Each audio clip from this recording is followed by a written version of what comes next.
Good morning, boys and girls, moms and dads, everybody in Viewerland.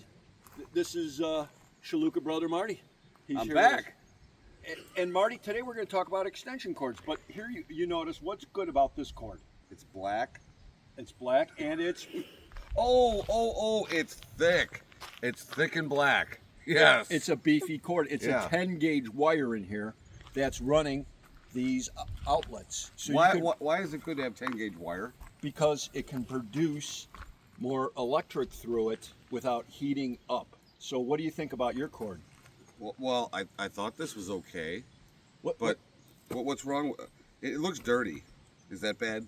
yeah, and what else is it's Well, it's a lot thinner. I noticed that. It's a lot thinner, and somebody has cut the grounding terminal off of this, so you can plug it into any old outlet, which that looks dangerous to me. That's not the cord to use, boys and girls. So Is this the Finkelstein? it's the pure Finkelstein. So Don't use the Finkelstein. you want the Panzeca GT, of course. GT Always. cords. So if you're planning out your emergency by having a nice generator, do yourself a favor. What should you do with this cord? Hurl it. Hurl it, don't twirl it. Just like a piss jug. Right. So hurl it away. You don't need that cord. So don't get those cords. What kind of cords do we have here? Well, we have a green one and a black one, but I noticed the green one looks thicker. That's better, right? That's a 12 gauge. Right. This is a 12 gauge, so it can carry more juice without warming up. That's right. How am I doing? Good? Good. Okay. And then this one here is thinner, but it's shorter. So, What's the advantage of that? Where would you use a shorter cord? well, like if I had to plug in a toaster or something, and I don't want it to go a long distance in the cord, because the longer it goes and the thinner it is, the more heat it'll generate in the cord itself, right? That's and right. That could be dangerous. That's dangerous. You could start a fire, and you're trying to improve your life, not ruin your life. with the Exactly. generator. So, shorter or thicker? So All today we're going to start this baby. And Marty, why didn't you start it today? Oh, I get to start it? Yeah. So Okay, show me how. push the battery. Battery on. Contact. Then the petcock is down for the gas. So come over here to the choke. Okay. Give her full choke Full choke. on that lever. Right, this away? Nope. Oh, Right there. oh, right there. Okay, gotcha. So go ahead and move that over. All right. The full choke. Full choke it is. Now put your left hand on the full choke. Take your hand, put it on the choke. Right here? Yep, because you're going to move it back when it starts. Now take your right hand and go ahead and push the start button. God, this is complicated. Yep, push All the right. start button. This here? Yep. All right, here we go.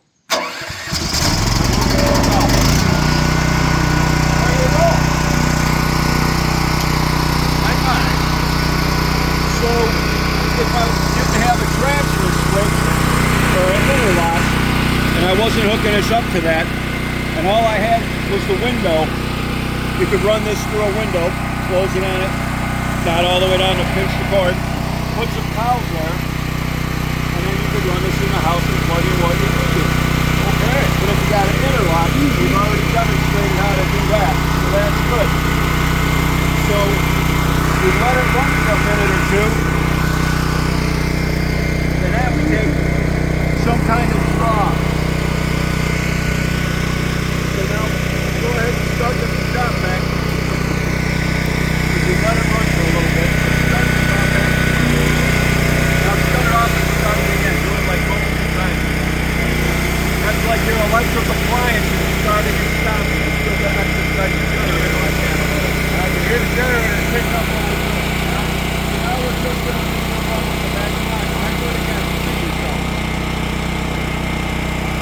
Alright. So now we're just going to leave it run. We got our quart of gasoline in there. What kind of gasoline do you use? Always premium with no ethanol. Ethanol is bad for your small engine. That's right, non-ethanol. I've used it before, I know. And when you go to the fuel pump to fill your gallon or your 5-gallon containers, what should you bring with you? Well, either another jug to put it in, but always remember, the first thing you do is you put it in your vehicle, and you put them on a gallon or so into your vehicle to make sure you clear the line, all that bad gas out of there. That's it all covered. And then you get 91. You know what? Interestingly, I just had to do that yesterday on my boat, my outboard. I don't like any ethanol on that outboard, so absolutely, when we stop and you got fuel for the boat, first thing I did was get rid of all that 87. Then I sold my boat thing. Well, that's the way to do it. Purge that gas pump clean, and you're good to go. You got on a board. Now, if you were running an emergency, you wouldn't, because it would be flat, it would be full. Today, we're just running a quart of gasoline out of it for proper storage. Because storing it for a whole week is hard on it, you know. So you want to get all the gasoline out, let your battery charge, and it's good. Some people will just fill them up, stick them in a corner, and wonder why. Yeah. So let's go over to the Generac. Start. It's a little cool this morning, so I'm wearing my Northwoods approved plaid. This is like the uniform of the Northwoods man.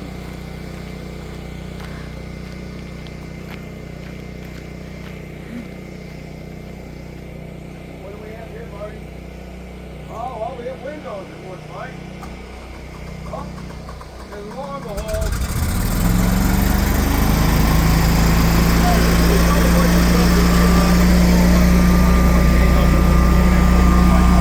first thing I know is whenever you open the 24K to service anything or even check your oil, you always have to hit the switch so that you see a red light.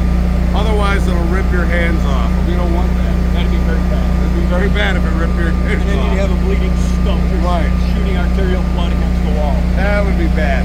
So, what I do know, red light means it's either in service mode or it's producing power under a failure. Oh, no, I'm sorry. I got that wrong. Green, steady green. It's ready for action. Yep. Flashing green is when it's producing power in a power outage. Right. Red is not working. Service mode or there's a problem. Yellow? Yellow? I don't know. Pre-programmed maintenance. Pre-programmed maintenance. I didn't know that. It has a yellow light for pre-programmed maintenance, like check the battery once a year, and different things like that. And set the valves. Right. Now, what's the advantage of a Generac?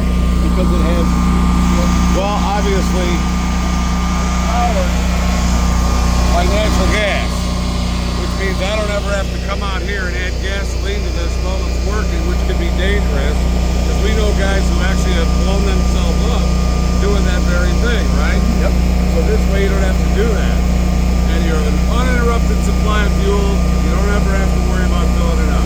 And she's auto start, she's in her shelter and protected. You don't have to do nothing but watch the lights come on like we had happen here on a Sunday evening, right? We had it happen, and it was seamless.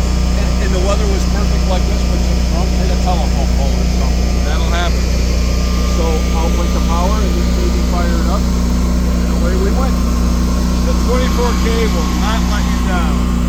So is there anything else you'd like to add with your technology generators at this time? Not really. All right, well, let's sign off to the boys and girls, because we're the Shaluka brothers, because if we can't fix it, fuck it.